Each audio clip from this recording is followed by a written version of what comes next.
असेल, त्याला काही अर्थ उरत नाही असं वाटतं तुम्हाला? मी या आंदोलना संदर्भात म्हणत नाही, पण या सरकारनं या समाजाची संभ्रम अवस्था जी आहे ती दूर करावी. सगळ्या सोयऱ्यांचं होणार नाही हे त्रिकाल सत्य आहे. हे अवस्था कुणी निर्माण केली?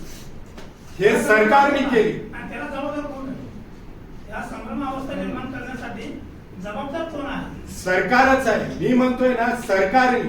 सरकार कसं असेल? कसं काय असेल मग? सरकारनं जर हे वेळोवेळी जर तुम्ही आता म्हणाला सरकारने दिलं पण आहे, सरकारने मदत पण केली आहे, फडणवीसांनी पण दिलं असं म्हणताय, परत दोषी तुम्ही सरकारलाच म्हणताय. तुम्ही नाही तुमची नाही, भूमिका मी स्पष्ट काय नाहीये. म्हणतोय, जे दिलंय त्याचा मी आदर करतोय, पण जे आता समाजाची परिस्थिती आहे, संभ्रम अवस्था आहे, माझं मत आहे की सरकारने सुरुवातीला जेव्हा त्यांचं आंदोलन चालू होतं त्याच दरम्यान त्यांना सगळ्या सोयऱ्याचं होणार नाही, वेळोवेळी 2 दिवसाला मंत्रिमंडळ पाठवायचं, तिथं त्यांना आधार देत राहायचं, आंदोलन पेटवत राहायचं. तेव्हा जर सरकारनं भूमिका स्पष्ट केली असती की ओबीसी मधून आम्ही पूर्णपणे आरक्षण देणार नाही, ते शक्य नाही, हे भूमिका स्पष्ट सरकारने घ्यायला पाहिजे होती. या सरकारमधले जबाबदार मंत्री जे आहेत ते वेळोवेळी म्हणतात की आम्ही ओबीसीला धक्का न लावता आरक्षण देण्यात येईल म्हणताय, पण खऱ्या अर्थाने सगळ्या सोयऱ्याचं करतोय हे म्हणायची आवश्यकता नाही. आम्ही 10% दिलंय तेच सत्य आहे असं म्हणायला पाहिजे, पण विरोधकही म्हणत नाहीत. म्हणून मी जरांगे पाटलांना नव्हती का मग? हा याची कल्पना जरांगे पाटलांना नव्हती का? किंवा हे हे सगळं असं जरांगे दिसतं. पाटलांना का सांगत नाही? म्हणजे हा. हे जे गोष्टी आहेत नाही नाही, मी काय म्हणतोय की मी जे केलेलं आहे ते मी मांडतोय. जरांगे साहेबांचं पाहून मी मांडत नाही.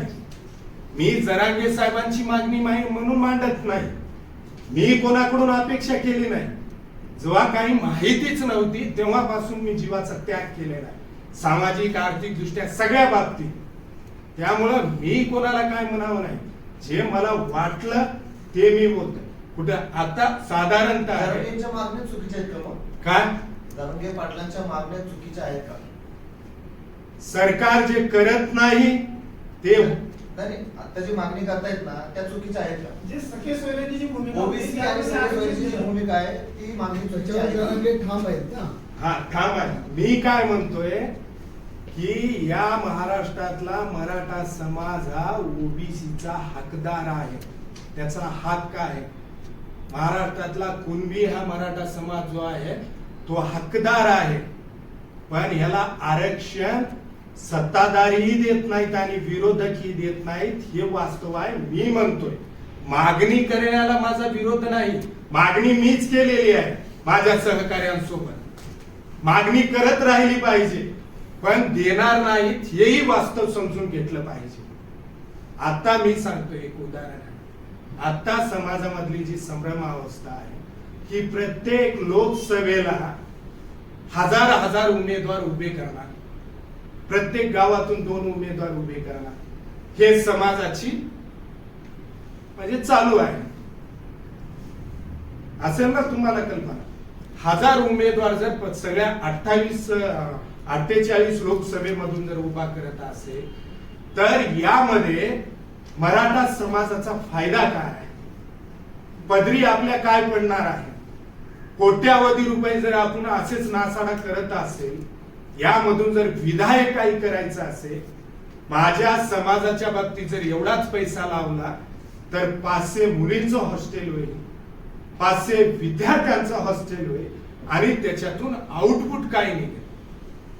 आणि जर मुळातच असा हेतू असेल की कोणाला फायदा करायचा, विरोधकांना अथवा सरकारला जर याचा फायदा करायचा असेल तर समाजाच्या पदरात काय पडणार आहे हे कुठंतरी दिशाभूल होऊ नये, समाज संभ्रम अवस्थेत राहू नये, म्हणून या ठिकाणी हे म्हणतोय मी. सर ऐका ना, 288 आमदारपैकी 70% आमदार हे आपलेच आहेत. तरी कोणी आपल्या मागण्या मान्य होत नाही, याचा अर्थ काय?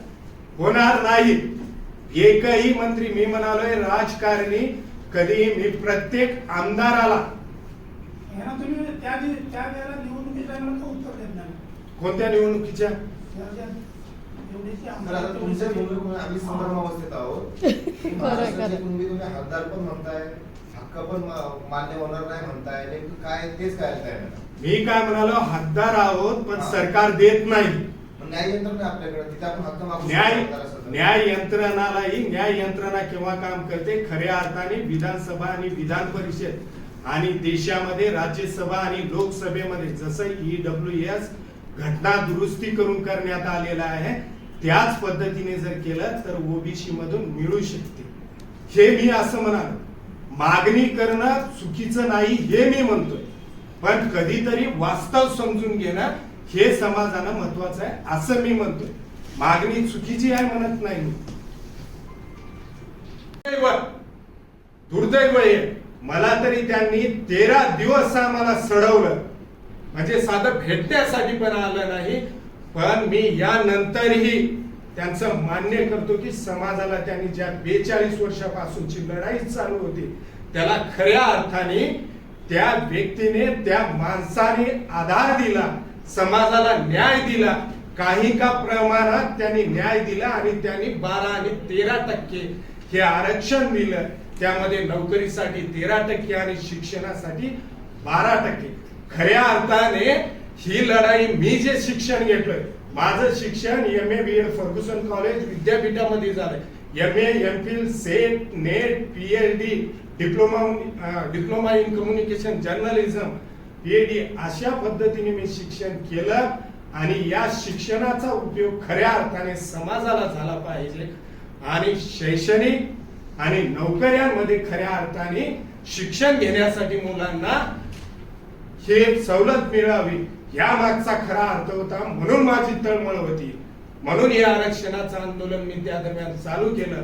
तेव्हा आरक्षण म्हणजे काय हे देखील बऱ्याचशा लोकांना माहिती नव्हती. सारथी संस्था देखील माहित नव्हती कोणाला.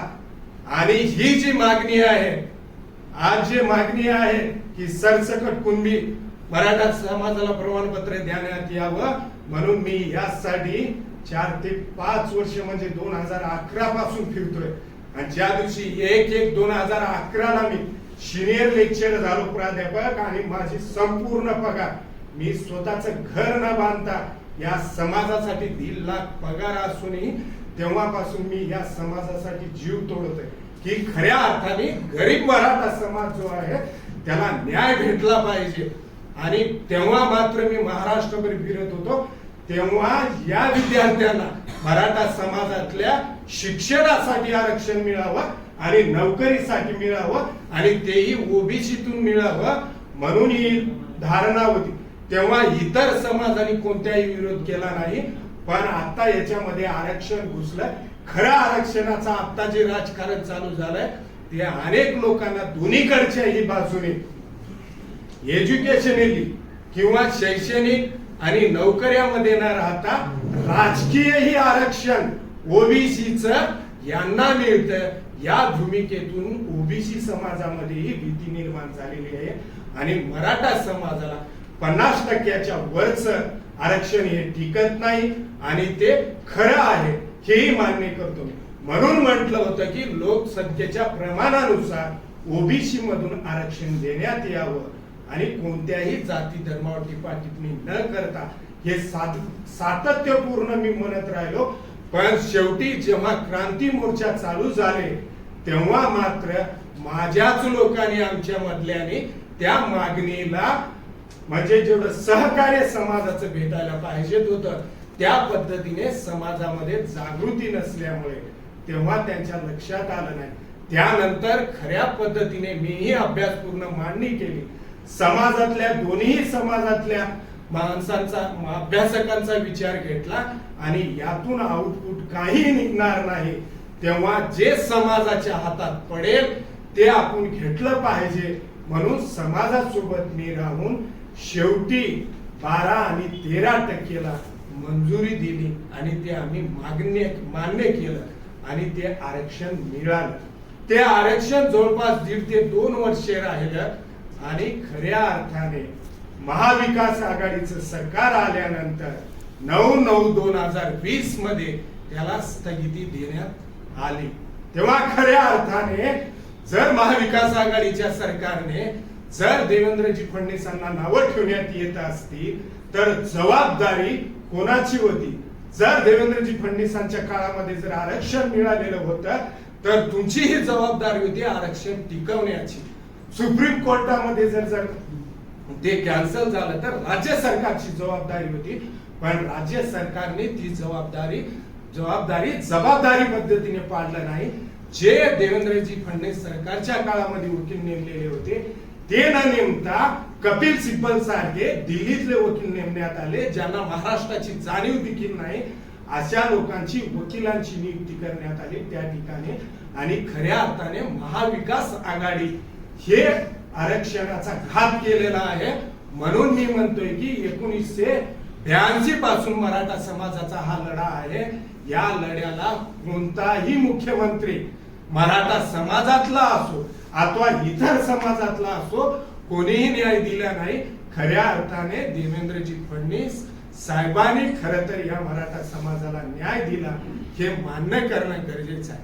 माझ्या मराठा समाजाला हीच विनंती आहे की व्यक्तीच्या ज्या माणसानं आपल्याला न्याय दिलाय त्याच्यात जर आपण पोटात चाकू खुपसत असेल, त्याच्याच घरापर्यंत नावं ठेवत असेल, आपण जो माणूस न्याय दिलेला आहे आणि ज्यानं 42 वर्षामध्ये 40 वर्षामध्ये आपल्याला न्याय दिला नाही. साधं मी त्याचं उदाहरण आहे. 2011 पासून प्रत्येक मराठ्याचा जो मुख्यमंत्री होता, मंत्री होते, अशा प्रत्येकाच्या घरी गेलो या संदर्भात बोलण्यासाठी. एकानंही आधार दिला नाही, एकानंही थारा दिला नाही. हे सारथी संस्थेचं पण सांगितलं, जेणेकरून मी तुम्हाला आत्ताही सांगतो सारथी संस्था माझ्या समाजाला अजूनही माहिती नाही.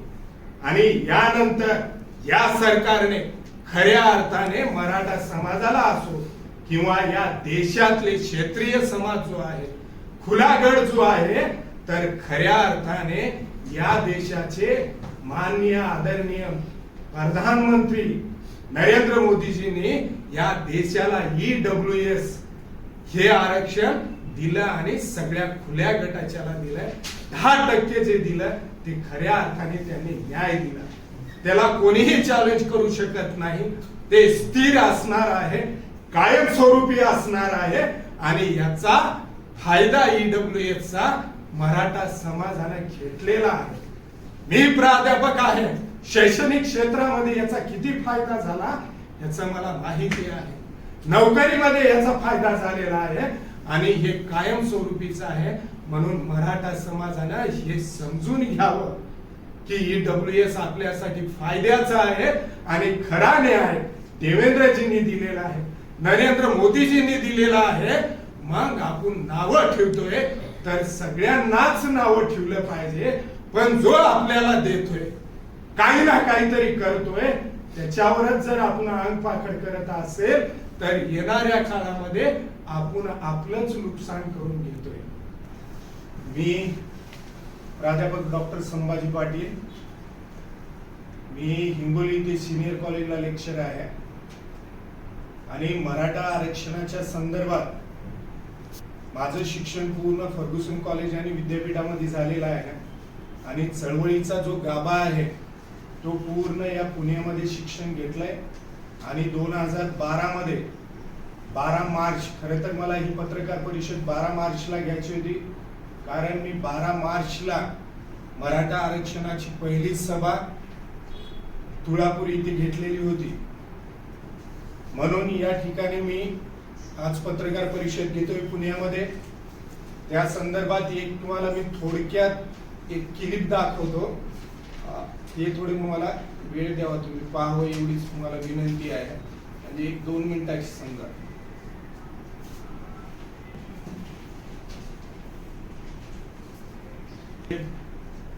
मराठा आरक्षणाच्या संदर्भात मी काय आज पत्रकार परिषद घेण्यासाठी आलेलो नाही. मी वेळोवेळी या पत्रकार भवन मध्ये पत्रकार परिषदा घेतलेल्या आहेत. आजचा एवढाच उद्देश आहे की आज ज्या वळणावर मराठा आरक्षण आहे त्या संदर्भात आपण बोललं पाहिजे काहीतरी.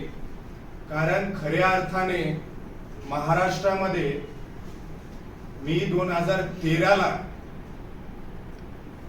या महाराष्ट्रातील मराठा समाज हा ओबीसी मध्ये आहे आणि त्याला त्याचा अधिकार मिळावा म्हणून संपूर्ण महाराष्ट्रभर 2013 ते 2018 पर्यंत या महाराष्ट्रात मी 6 वेळेस रॅल्या काढल्या आणि अशा पद्धतीने आराखडे करून सगळं विदर्भातला काही भाग सोडला तर सगळा महाराष्ट्र मी ते 6 ते 7 वेळेस मोठमोठ्या रॅल्या काढून सभा घेऊन गाव न गाव अशा पद्धतीने तेव्हा हे मी म्हटलं होतं की कोणत्याही जातीवर कोणत्याही धर्मावर टिपा टिप्पणी न करता मराठा समाजाला ओबीसीतून आरक्षण देण्यात यावं, त्यामध्ये कुणबी सर्टिफिकेट सरसकट देण्यात यावं आणि लोकसंख्येच्या प्रमाणानुसार त्याचा वाटा करावा अशा पद्धतीने ही मागणी केलेली होती। आणि जेव्हा मी महाराष्ट्रभर फिरत होतो तेव्हा कोणत्याही जाती धर्माचा त्या ठिकाणी विरोध झाला नाही, उलट सगळ्यांनी मला वेळोवेळी सपोर्ट केलेला होता, सगळ्यांनी आधार दिलेला होता। पण खऱ्या अर्थाने पुढं ती मागणी मागे पडली आणि 2014 मध्ये मी पहिलं उपोषण केलं 3 दिवसाचं। तेव्हा मी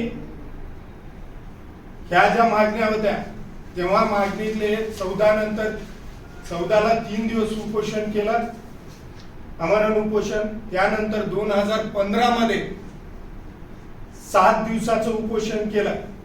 तेव्हा मी देवेंद्रजी फडणवीस साहेब जे आहेत तेव्हा राज्याचे मुख्यमंत्री होते, तेव्हा त्यावेळेस त्यांना समजून व्यवस्थितपणे सांगितलं, त्यांनी वेळ दिला।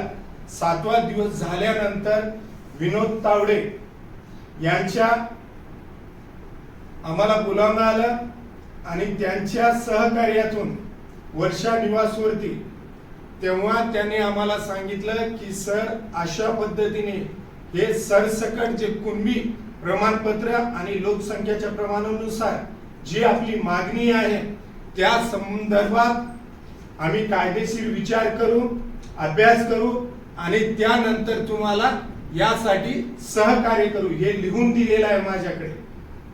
कोण? राज्याचे माजी मुख्यमंत्री देवेंद्रजी फडणवीस साहेब यांनी। तेव्हाच मी त्यांना सांगितलं होतं की यासोबतच मराठा समाजाला ज्या पद्धतीने आरक्षण खेळत ठेवलेला आहे त्याच पद्धतीने बार्टी जी आहे, डॉक्टर बाबासाहेब आंबेडकर संशोधन प्रशिक्षण मानव विकास संस्था बार्टी, याच धर्तीवर याच पद्धतीने मराठा समाजालाही एक अशी संशोधन संस्था मिळावी। तेव्हा त्यांना मी सांगितलं होतं ते आणि त्यांनी ते मान्यही केलं होतं। त्यानंतर अशाच पद्धतीने तेव्हा मराठा समाजाला ज्या पद्धतीने इतर समाजाचे समाज कल्याणच्या मार्फत इतर अल्पसंख्याक असतील, इतर मागासवर्गीय असतील, या सर्वांचे हॉस्टेल ज्या पद्धतीने सरकार चालवते त्याच पद्धतीने मराठा समाजाचेही वसतिगृह चालले पाहिजेत अशा पद्धतीने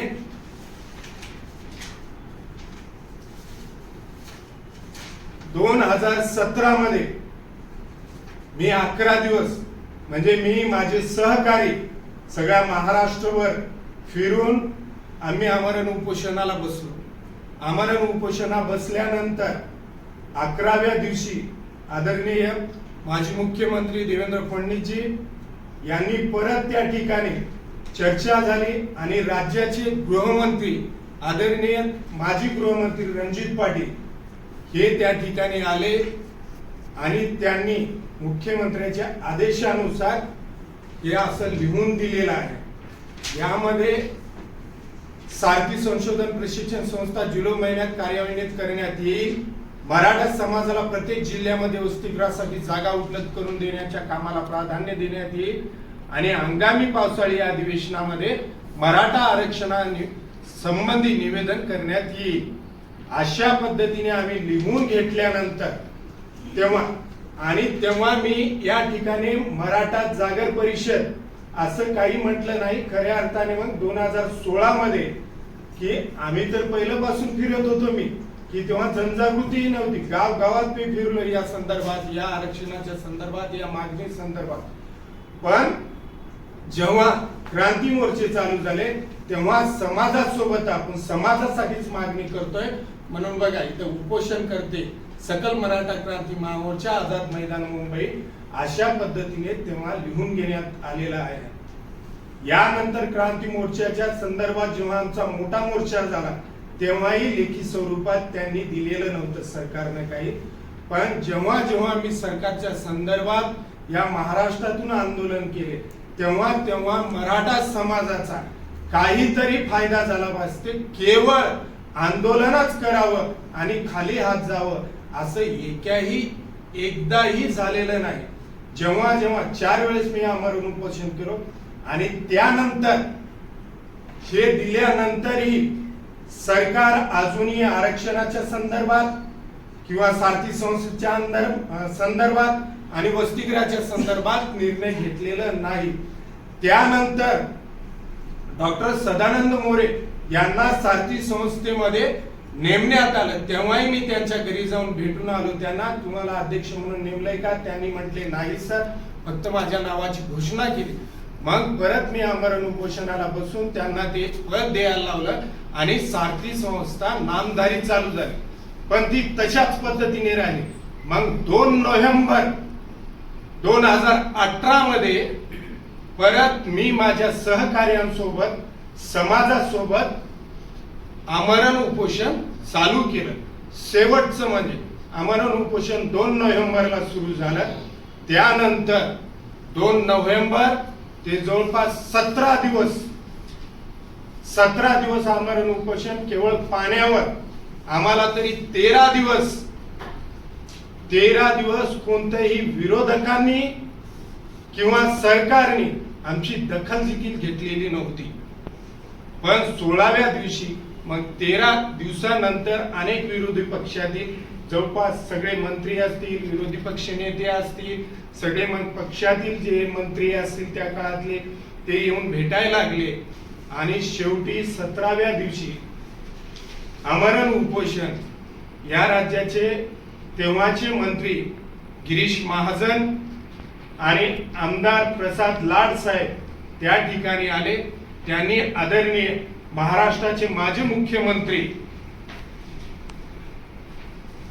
त्यांच्या आदेशानुसार त्यांनी जे आम्ही म्हणत होतो सारथी संस्थेवरचे सदानंद मोरे असतील, त्यांनी चांगल्या पद्धतीने काम केलं नाही म्हणून त्या ठिकाणी त्यांची नियुक्ती न करता परत त्या ठिकाणी आयएक्स नेमावा आणि त्याच धर्तीवर परिहार जे बार्टी संस्था आहे त्या बार्टी संस्थेची स्थापना ज्यांनी केली म्हणजे परिहार सरांनी, त्यांचीच नियुक्ती सारथीवर व्हावं म्हणून त्यांचीही करण्यात आली. आणि पुढे इतर काळामध्ये आयएस नेमावा आणि तोही मराठा समाजाचा असावा जेणेकरून त्यांना वेदना त्यांना माहिती असते म्हणून त्यांनी ते मान्य केलं.